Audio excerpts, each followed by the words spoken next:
আসসালামু আলাইকুম, আপনাদের সবাইকে সুগার ক্রাফটে স্বাগতম। আজ আমি আপনাদের সাথে শেয়ার করব তালের কেক রেসিপি। দেখেই নিশ্চয়ই বুঝতে পারছেন কতটা ইয়াম্মি হয়েছে। চলুন দেখে নেওয়া যাক।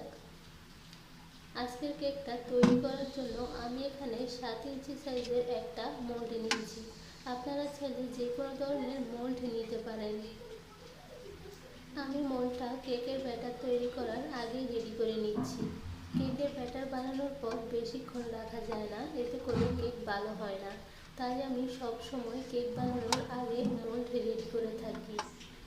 আমি মোল্ডের মধ্যে ভালোভাবে তেল ব্রাশ করে দিয়েছি। তারপর আমি এখানে একটা সাদা কাগজ ব্যবহার করছি। আপনারা চাইলে এটা স্কিপ করতে পারেন।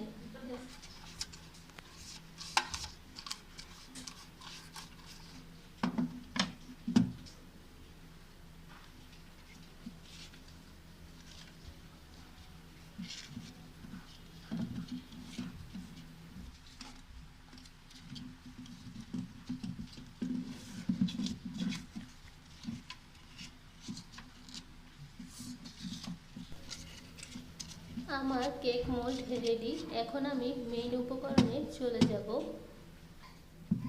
আজকের কেকটা তৈরি করার জন্য আমি এখানে 2টা ডিম নিয়েছি, আধা কাপ চিনি নিয়েছি,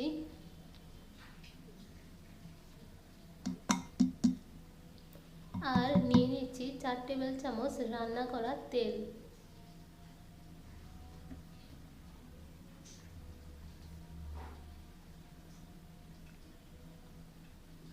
এক কাপ তাল, ঘন তাল। আপনারা চাইলে তালটা আরও কম বেশি নিতে পারেন। আমি 1 কাপ চালের গুঁড়ির জন্য 1 কাপ তাল নিয়েছি। আপনারা চাইলে আরেকটু বাড়িয়ে বা কমিয়ে নিতে পারেন। এখন আমি সবগুলো ভালোভাবে মিশিয়ে নিব। ভালোভাবে মেশানো হয়ে গেলে আমি এখানে শুকনো উপকরণগুলো দিয়ে দিব। আজকের ব্যাটারটা মেশানোর জন্য কোনো ইলেকট্রিক বিটারের প্রয়োজন হবে না, হ্যান্ড হুইস্ক দিয়েই হবে। আপনারা এরকম ঘুরিয়ে ঘুরিয়ে চিনিগুলো গলিয়ে নেবেন। আমার সবগুলো উপকরণ একসাথে মেশানো হয়ে গেছে। এখন আমি একটা বড় চালনি নিয়ে নিব আর সবগুলো শুকনো উপকরণ চেলে নিব। এখানে আমি ফোনে 1 কাপ চালের গুঁড়ি নিয়েছি আর আধা কাপ আটা নিয়েছি। আপনারা চাইলে ময়দাও ব্যবহার করতে পারেন। আর নিয়ে নিয়েছি 4 টেবিল চামচ পাউডার মিল্ক। পাউডার মিল্ক দিলে অনেক টেস্টি হয়, কেকের স্বাদটা দ্বিগুণ বেড়ে যায়। আধা চা চামচ লবণ, 1 চা চামচ বেকিং পাউডার। সবগুলো উপকরণ দেওয়া হয়ে গেলে এখন আমি ভালোভাবে চেলে নিব। তারপর ভালোভাবে মিশিয়ে নিব। আমি ভিডিওটা স্কিপ করেছি, ভিডিওটা বড় হয়ে যাচ্ছে, তাই একটু ছোট করার জন্য স্কিপ করে নিয়েছি।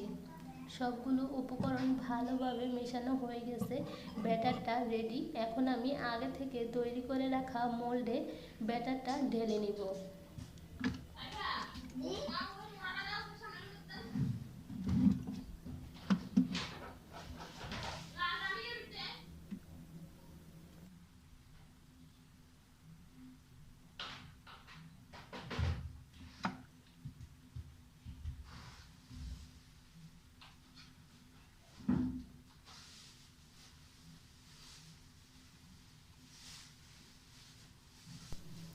সম্পূর্ণ ব্যাটারটা নেওয়া হয়ে গেছে। এখন আমি চুলায় বেক করার জন্য নিয়ে যাব।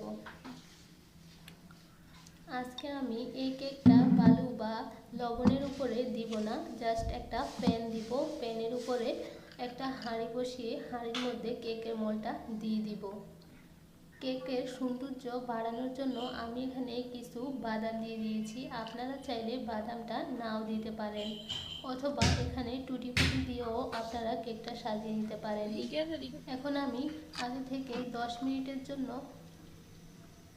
প্রিহিট করে নিয়েছি হাঁড়িটা। এখন হাঁড়ির মধ্যে আমি কেকের মোল্ডটা দিয়ে দিচ্ছি। 50 মিনিট পর আমার কেকটা হয়ে গেছে।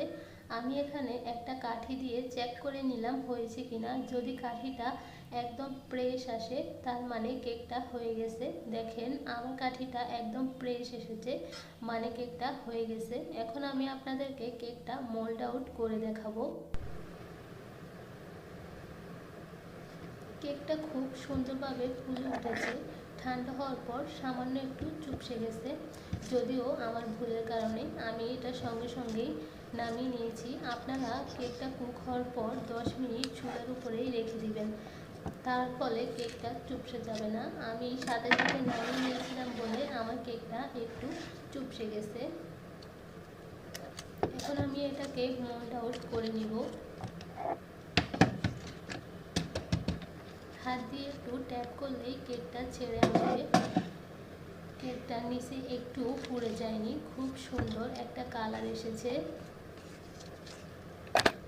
এখন কেকের চারপাশের কাগজগুলো ছাড়িয়ে নিব।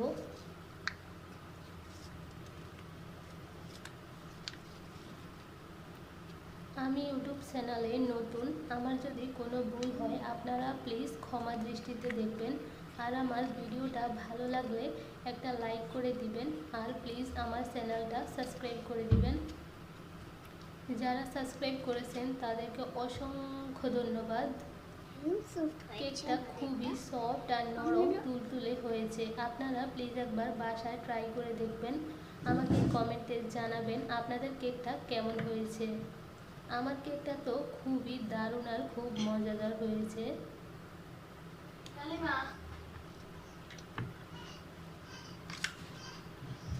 এখন আমি কেকটাকে কেটে নিব।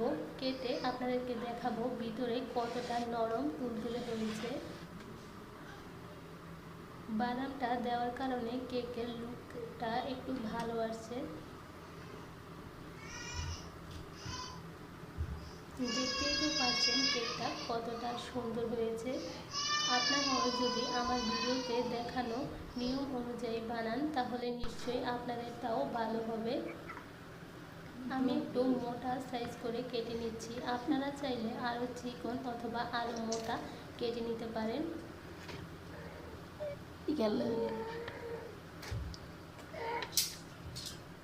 আমার ভিডিওটা ভালো লাগলে একটা লাইক করে দিবেন।